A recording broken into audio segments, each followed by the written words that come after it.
Hello दोस्तों, नमस्कार। आप लोग को नाच के सुनाने चलो, कैसा लगता है कमेंट्स में जरूर बताइएगा। तो चलिए सुनाते हैं।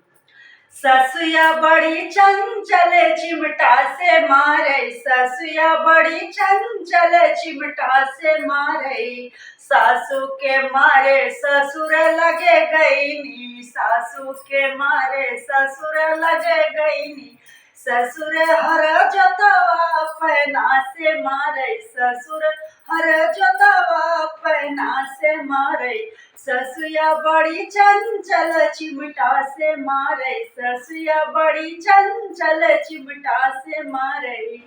ससुर के मारे देवरा लगे गईनी, ससुर के मारे देवर लगे गईनी, देवरे इसके बाज मोहे अखियन से मारे, देवरे इसके बाज मोहे अखियन से मारे, ससुया बड़ी चंचल चिमटा से मारे, ससुया बड़ी चंचल चिमटा से मारे,